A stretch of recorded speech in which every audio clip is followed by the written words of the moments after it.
Hello guys, it's been a long time since I've uploaded a video on my channel.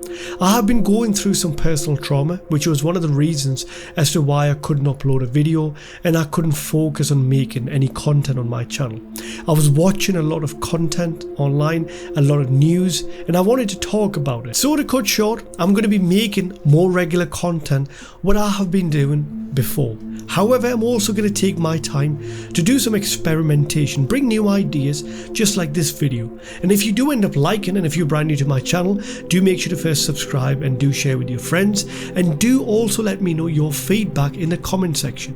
If you do end up liking this idea, then I will continue with these series and I will bring new concepts regarding the horror genre we both like. So all I'm going to say, Happy New Year to you, to your friends and your family. And without wasting any time, let's roll the footage.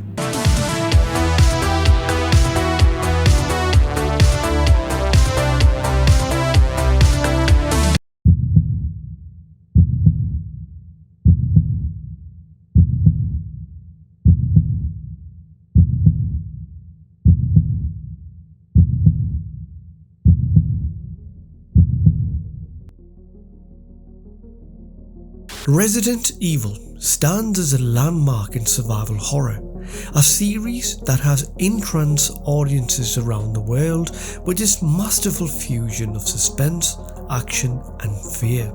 But beyond its chilling monsters and gripping narratives lies a deeper, more resonant component, its meticulously designed locations. These settings have become so iconic that a single word mention instantly evokes the hair-raising memories of wandering through dimly lit hallways and confronting the unknown lurking in every shadow. Across the franchise, a single design philosophy unites these settings: the labyrinth. Here, a labyrinth is not just a physical maze, it's an experience, a psychological puzzle. A series of daunting passages and dead ends that bewilder and unsettle. These environments do not merely serve as backgrounds, but stand as characters in their own right. Each room, each corridor is an enigma, demanding focus and fortitude, heightening the player's immersion by engaging both curiosity and dread.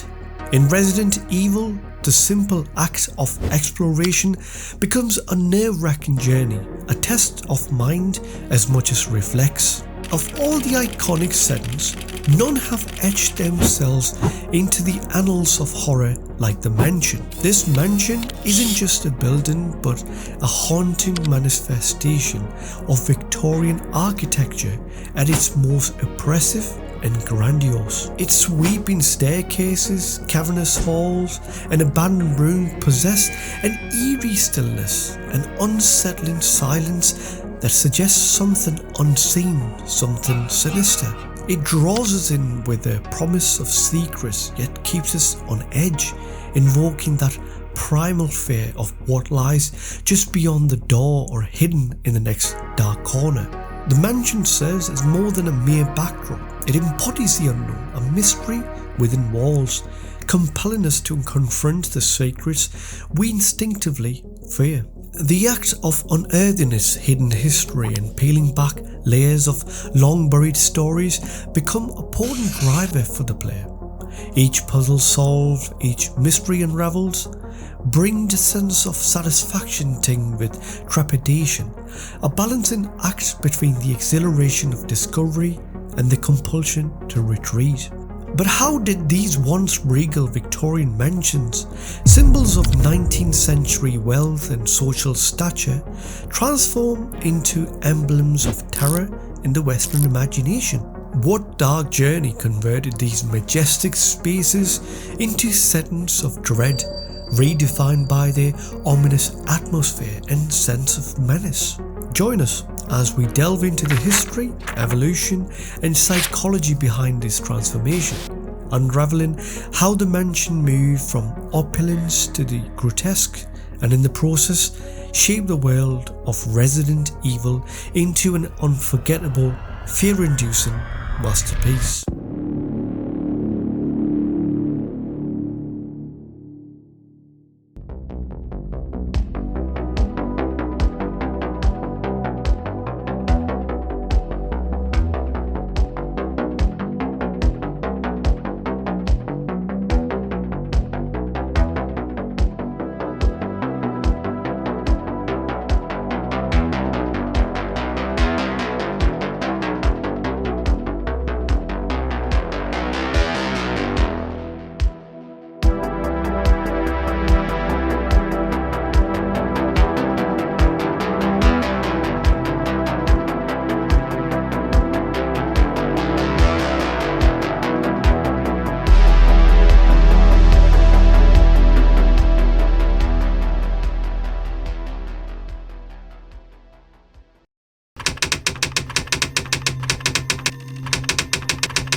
In the latter half of the 19th century, America stood as a nation divided, grappling with profound contrasts. Following the Civil War, the North surged into a new industrial age, a time of immense fortunes built by railroad tycoons and factory magnates.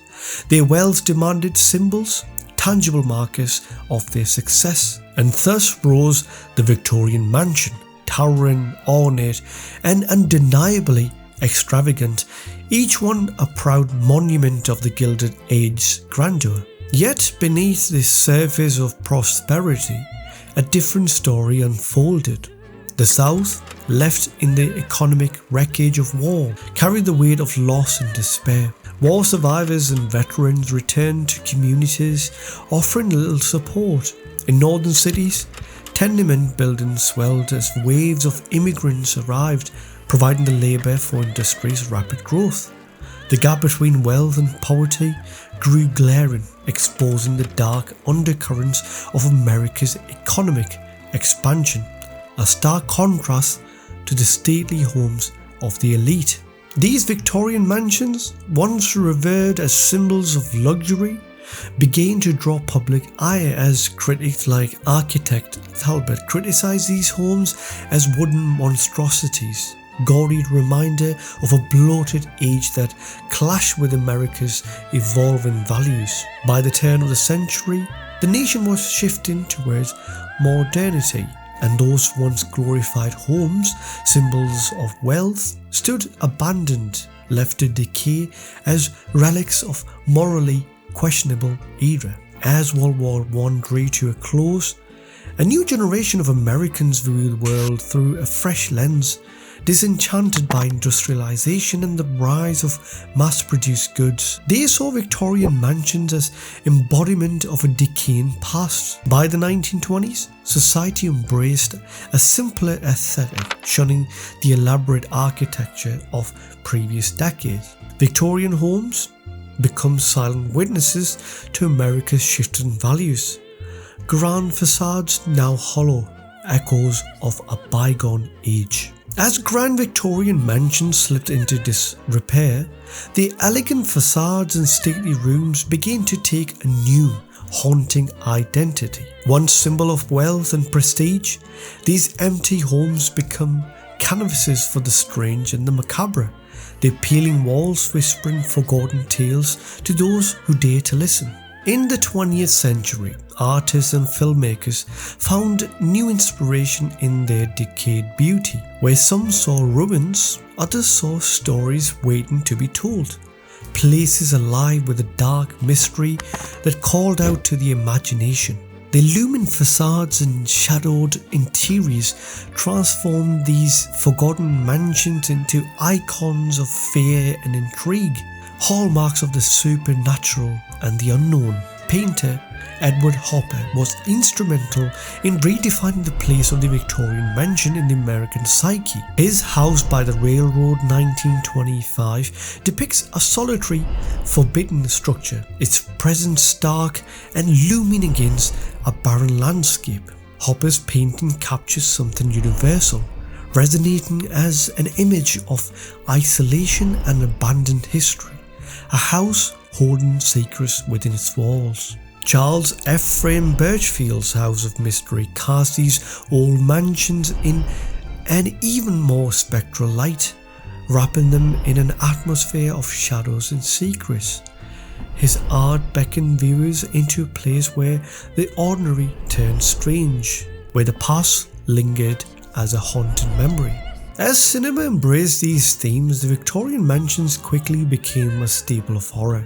Alfred Hitchcock's Psycho introduces to the Bates Mansion, a decayed relic that became as central to the story as the characters within. Its unsettling presence left audiences haunted. The house itself, a twisted mirror of madness. And in this house, the most dire, horrible events took place. Adams family used the mansion as a playful yet macabre backdrop, blending the grotesque with the eccentric, and the Texas Chainsaw Massacre pushed this darkness even further, transforming a decrepit house into an emblem of unspeakable terror. What began as monumental to wealth and opulence were recast as timeless icons of fare and mystery. These forgotten mansions, once proud symbols of status, become cinematic vessels of our deepest fears and wildest imagination. In their decaying splendour, they stand as a spectral witness to both history and horror, a reminder that every house holds secrets waiting to be unearthed.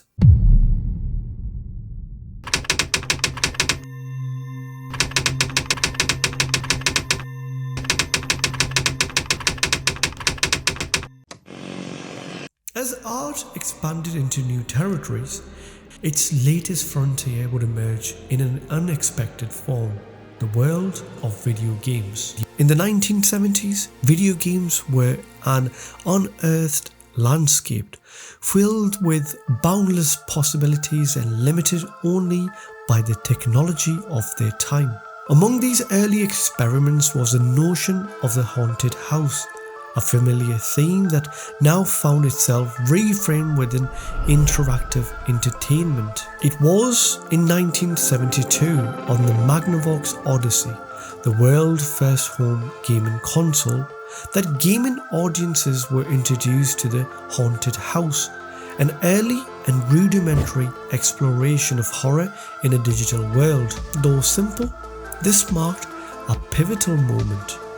A spark was lit, setting horror in a new, interactive path. The late 1970s brought a wave of innovation with the Atari 2600, a technological leap that expanded the visual and the interactive scope of gaming. With this, a more immersive haunted house was introduced, offering player a world of interconnecting room and basic navigation system. For the first time, a game began to mimic the suspenseful exploration and puzzle solving that would one day define an entire genre. A foundation was laid, a blueprint for what would evolve into survival horror. The genre continued to take shape in the 1980s. Building on this foundation, in 1987, Lurking Fear, a tabletop role-playing game, offered players an experience rooted in psychological terror.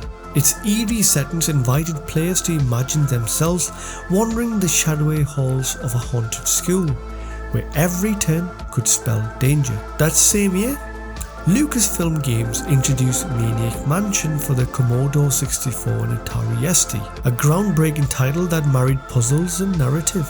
The game invited players to explore an eccentric mansion populated by strange characters and challenging puzzles, further solidifying the idea that horror could found a new narrative-driven form in games. By 1989, Capcom took a bold step with Sweet Home, a horror-themed role-playing game set in a vast, haunted mansion. Here, player encountered complex exploration mechanics that would later influence the Metroidvania style of gameplay. It was, in many ways, a cornerstone of survival horror, establishing key elements like resource management and environmental storytelling. The genre took another leap forward in 1992 with Alone in the Dark, created by Frederick Reynolds. Set in 1920s Louisiana, Alone in the Dark challenged players to escape from a haunted mansion filled with sinister creatures. This was horror on a new level. The game's 3D graphics, immersive soundtrack, and oppressive atmosphere broke fresh ground, offering players a chilling, real experience. The game proved that horror, when combined with interactivity, could become something powerfully unsettling, drawing players deeper into the world of survival horror. This breakthrough was a call to action for Capcom. Recognizing the potential of horror games, they set out to create something even more ambitious. At the helm of this new project was Chikuro Fujiwara, the mind behind Sweet Home, a director inspired to push the genre forward. Realizing the potential to expand upon his earlier work, Fujiwara made a bold choice. He handed the reins to a rising talent within Capcom, a young developer named Shinji Mikami. An avid horror enthusiast and a fan of films like The Texas Chainsaw Massacre and Evil Dead, Mikami was no stranger to the power of fear. Under Fujiwara's mentorship, he poured his vision into the project, determined to create an experience that balanced fear and fleeting moments of respite, a combination that would soon define survival horror itself. With a deep appreciation for the genres and nuances, Mikami set out to create an experience that drew from the psychological horror of George A. Romero's Dead series and Lucio Fulci's Zombie, without leaning entirely either into pure horror or pure action. The culmination of Mikami's work was Resident Evil, a game that would redefine horror gaming forever.